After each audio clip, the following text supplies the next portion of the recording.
Panadería y Supermercado La Cadena saluda a todas las madres de San Gregorio. En este mes de mayo, el mes de la madre, estamos junto a ustedes. Siempre mejorando para atenderlos mejor. Ahora les anunciamos que no abrimos ni sábados ni domingos por la tarde. Panadería y Supermercado La Cadena, cada vez más buena.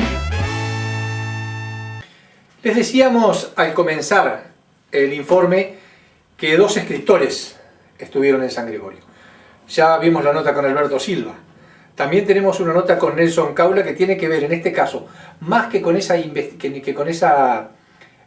trabajo, esa labor de investigación en la colaboración con Alberto Silva para los dos libros, de los que ya habláramos, se dedicó también y muy fuertemente a investigar sobre algunas particularidades de la vida de Artigas. Y le decíamos nosotros a él que probablemente acá íbamos a empezar a ver nosotros en estos libros el Artigas que no nos enseñaron en la escuela, el Artigas que no nos enseñaron en la historia oficial que nos enseñaron, y que los chicos de hoy probablemente no tengan esa misma idea que nos mostraron a nosotros en su época y en sus tiempos. Bueno, las cosas han cambiado, hay otras historias, y esta precisamente es una de ellas. Dialogábamos entonces con Nelson Caula para que nos dé un pantallazo de su obra.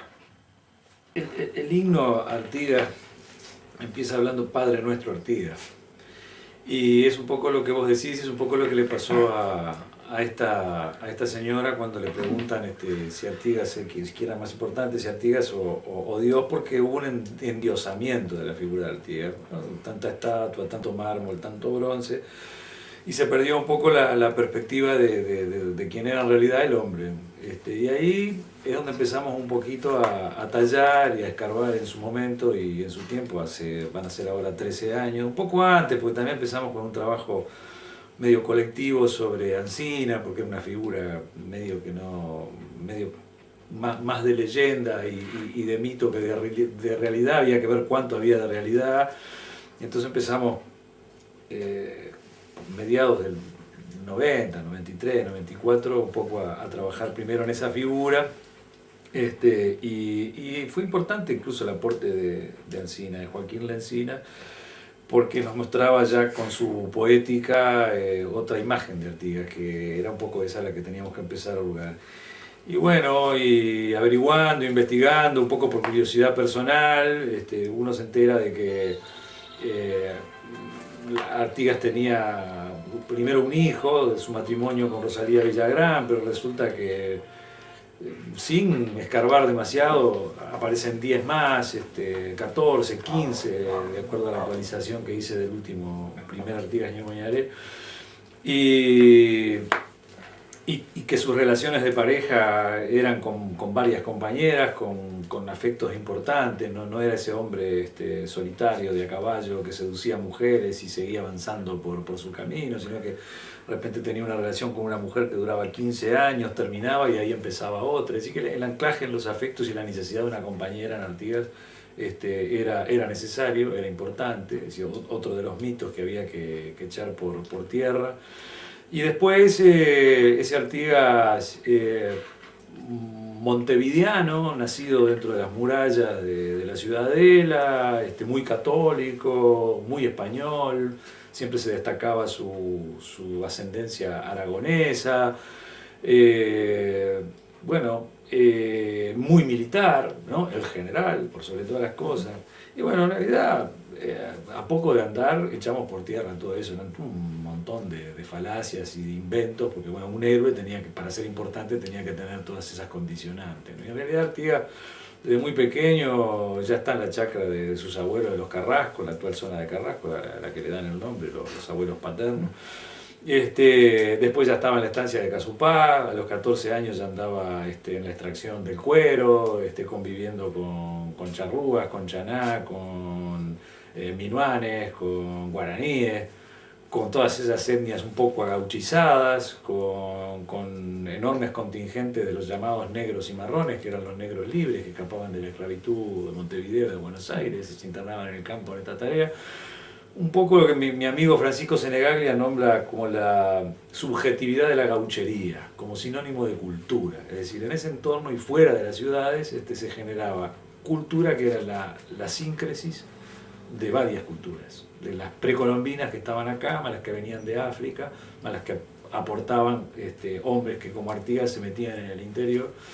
Y entonces tenemos una vida de Artigas en ese universo rural, prácticamente toda su vida, y es lo que a la larga explica con mayor facilidad que quiso decir con que los negros, los zambos, los indios fueran los principales privilegiados para dejar de ser los principales infelices en su reglamento de tierra de 1815, porque eso es algo que le cuesta mucho a un montón de historiadores tratar de explicar el porqué, y se encuentra en que, bueno, esa es la gente con la que Artigas vivió desde pequeño, era su gente, él era uno más, y cuando estuvo en la cima del poder, en vez de usarlos como carne de cañón para las batallas, los hizo una revolución para ellos también. Pero hay que tener en cuenta que el abuelo de Artigas ya estuvo muy vinculado a los indios, a los minuanes, y fue el contacto entre la fundación de Montevideo y los indígenas del interior del país, fue el que logró las pacificaciones en todos aquellos momentos.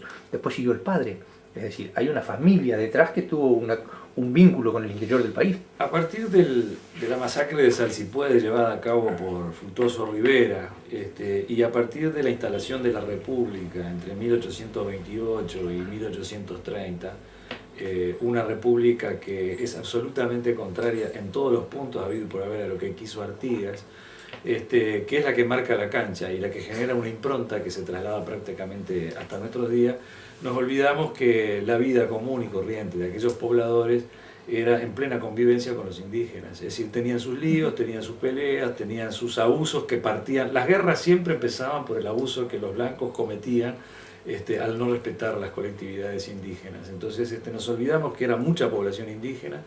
Nos olvidamos que, por ejemplo, en Tacuarembó se pasa el 25% de los análisis biológicos que se han hecho en materia de descendientes de indígenas. En las zonas como fronterizas, como Cerro Largo, Artigas, es un porcentaje similar de descendientes de africanos.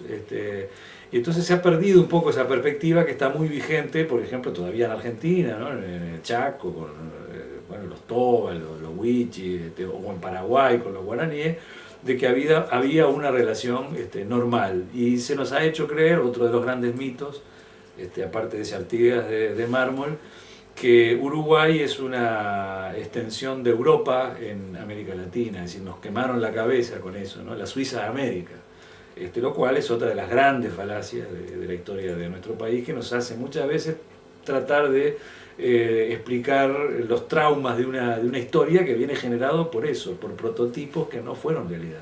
La población indígena era muy numerosa, se convivía plenamente con ella, y entonces hay que poner un poco cabeza en ese Uruguay, en ese tiempo, y es lo que da una explicación de por qué a Artigas le importaban tanto los indios y por qué eran sus amigos, y por qué la mayoría de las mujeres que amó y que le dieron hijos eran provenientes de todas esas etnias que nombramos hoy, y por qué los miles de descendientes de Artigas, que andan por miles en la vuelta, tienen sangre de Artigas y sangre indígena, que es un dato nada menor, ¿no?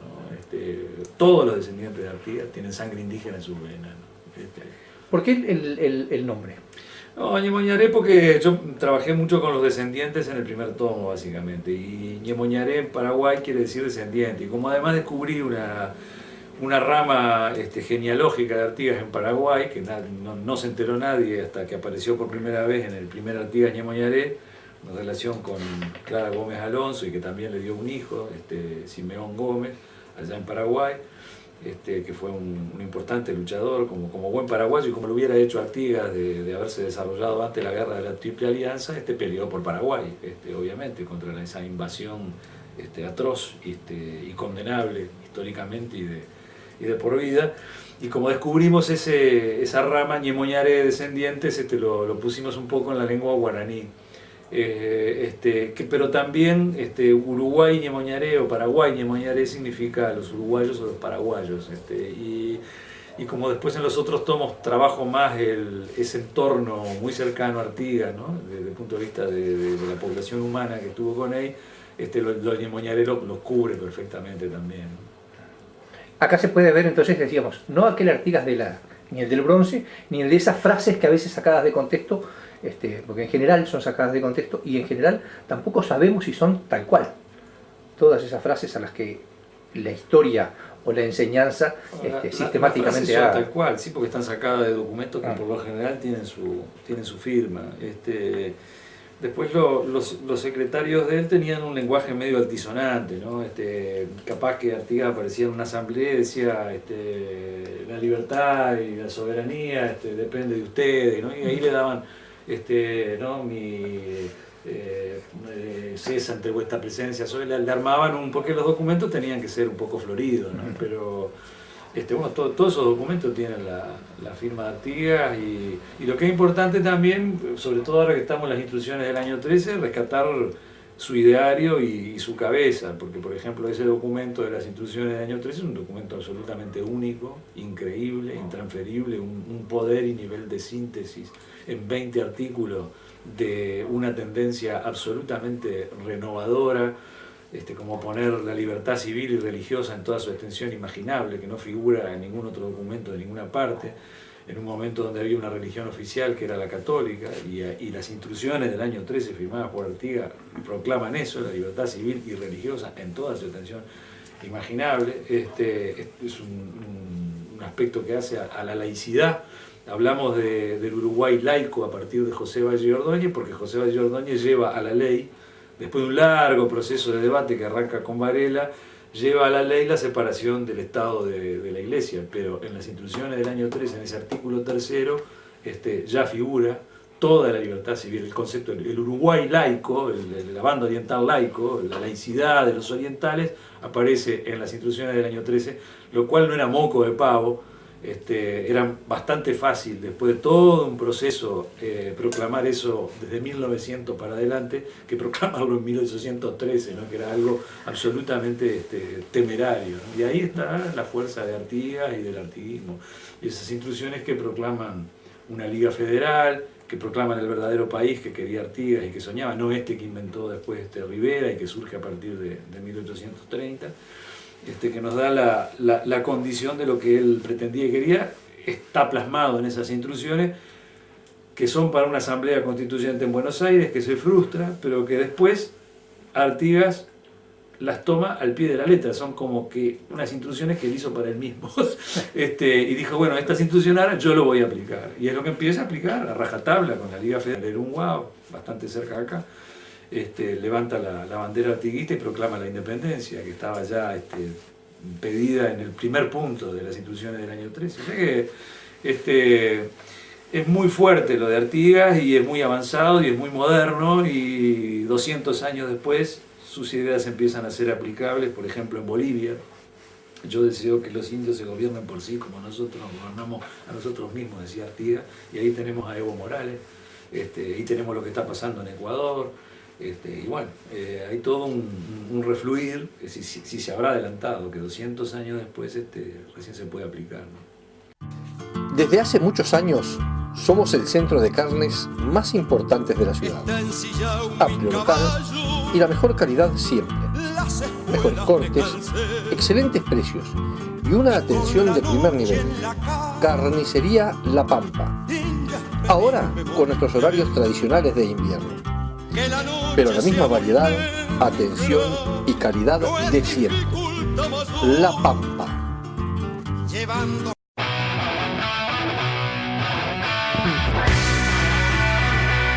Estamos siempre pensando en mejorar nuestro servicio.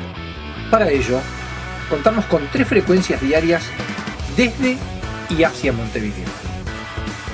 Ahora adaptamos nuestro horario de la tarde saliendo desde San Gregorio a las 19 horas. Turismar, al servicio de San Gregorio.